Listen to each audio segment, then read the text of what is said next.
We're coming off a win over a good Auburn team on Sunday, and we've been playing really good basketball over the last 3 or 4 games there, and probably the best ball that we've played all year, and really it should have very easily could be coming into this game on a 3, maybe even 4-game winning streak. And so, we're really excited about getting to Duluth. We're excited about getting back in the SEC tournament where we were not there last year, and the kids are looking forward to getting down there and making some noise as a 14th seed and trying to advance on into the tournament. First, we have Justin Hubbard of the Red and Black newspaper. Hey, Coach, how you doing? I'm doing good. How about yourself? Pretty good. I was just wondering if you could comment on the overall competitiveness of the league this season. I know you guys obviously probably didn't do as well as you would have liked, but there were several times where even, being the having the worst record in the league, you were able to compete very well with some really good teams. So how was the level of competition this year from your perspective? Our record doesn't indicate how good of a basketball team that we are at times. We don't really judge. In this whole season, we really haven't judged our success off of our record. And our league this year is as good as it's ever been. This is my 6th season now in the league, first at Ole Miss, 5 at Kentucky. And I can't recall over the last 6 years a better year than it is this year. Every night, every team is competitive from top to bottom. It doesn't matter who you're playing. You look at a team like a Kentucky that's finished 4th in the league that very easily could have won the league. You got teams like an LSU right now. I think their seed is 10th in the SEC tournament, and I still feel like they have a type of team that they get going that they can make a deep run into the SEC tournament also, and maybe even deep run into the NCAA tournament. And so, top to bottom, it's as good as it's ever been. It's as competitive as it's ever been. And, any given night, anybody can beat you in this league this year. Okay, thanks, Coach. Yep. Adam Minnicino of the Commercial Dispatch. Good afternoon, Coach. How are you doing? I'm doing good. In terms of the victory against Auburn, like you said, you've had a number of close calls, and the record obviously could be very different from what it turned out to be. How important was the Auburn game in the sense of a confidence factor in having the kids get a tangible reward for all the hard work they've put in? It was very important. We had a lot of adversity in that game. Tia Fallaroo, our leading scorer, leading rebounder, I think she leads the league in rebounding, and she's in the top 3 in scoring, did not play in that game due to a injury. And so we had a lot of adversity, a lot of things that you could have used excuses and said, hey, look, this ain't our day.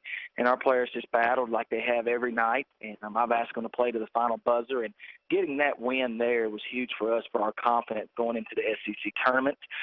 We feel real confident going into the tournament because every team that we've played, we've had a chance to win games. And we played just about everybody in the league outside of South Carolina. And maybe in Kentucky, which up at Kentucky was tough for us up there, that we had chances throughout each one of those games to have a chance to win a game. And so we have a lot of confidence going into the SEC tournament and coming off a win against Auburn, a good team that, that's sitting there that finished 6th in the league, and you get them on your home floor without your so-called best player and you beat them. That's a huge confidence boost for our other kids, and I feel real confident going into this tournament. And you mentioned Tia. What's the prognosis for her? She'll be reevaluated this afternoon. She was down in Jackson, Mississippi today at an award ceremony that she was able to get to. I was not able to get there due to weather, but she's on her way back right now with one of our coaches, and she'll see our doctor this afternoon. It looks like she'll be ready to go on Wednesday, but that'll be totally in the doctor's hands. She got a concussion the last play of the game versus Missouri. She went in to try to tip a ball in there at the end, and she got a concussion, and so that's something we don't really play with too much, and so she'll be reevaluated this afternoon, and hopefully she'll be ready to go on Wednesday. Thank you, Coach. Good luck to you guys.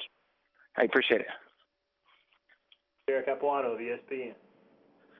Hey, Matt, I know this is going to be your first experience in an SEC tournament as a head coach, but certainly you mentioned your prior trip with Kentucky. As you reflect back on just what the energy and atmosphere is like hosting the tournament in Duluth, what kind of things do you think about that venue? You know, I think it's a great venue for women's basketball. It's not too big. We have a good following there every year. Tennessee brings a great crowd. Kentucky always brings a great crowd. I was just listening to Nikki as she finished up there before I came on, and LSU always brings a great crowd. And so, the excitement in that building, I was talking to my players about this morning, just letting them know because we were not allowed to go to the SEC tournament last year due to violations that will occur within our program. And so I was explaining to them about the Duluth area, explaining to them the excitement that's in the building, also explaining to them hopefully that, from a seed point where we're at as a team, as a 14 seed, and you get in there and you win a couple games and get some confidence, and then all of a sudden the crowd that's maybe not there to cheer for Ole Miss, or there to cheer for Tennessee, they start getting behind a little bit of the underdog. And so talking to them about that kind of stuff. And so I think Duluth is a great area. I think it's a great place for women's basketball. It's a hotbed for recruiting. Obviously every year there's always a lot of recruits in the stands there. So it's, I enjoy going to Duluth area and looking forward to being there. You mentioned that Ole Miss was kept out of participating in this event last year, and for somebody like Valencia McFarland, one of your leaders who's been there before, what's the dialogue like between the players about getting back there and being able to experience this, and kind of that conversation you had with them today? Just talk to them about, this is something they earn. You go out every day and work hard each and every day to put yourself in a position to play against the best players in the country night in and night out in this league. And now you get to go to the SEC tournament. And, we're right now with our record where it's at, for us to get any kind of postseason play, we've got to win the tournament, which is, kind of unheard of from where we're at. And so I told them we got to go there and play to lose. We're playing on house money, and our players know that. And, we've been playing loose here lately and playing the best basketball that we played all year. And, for a player like Valencia McFarland, our goal each day with her being a senior is to earn her 40 more minutes. And how can we get her 40 more minutes? Can you give everything you have? And if you'll give everything you have as a team, then we'll, hopefully that can earn her 40 more minutes and she can continue her basketball career, because she's meant so much to our program, to our university.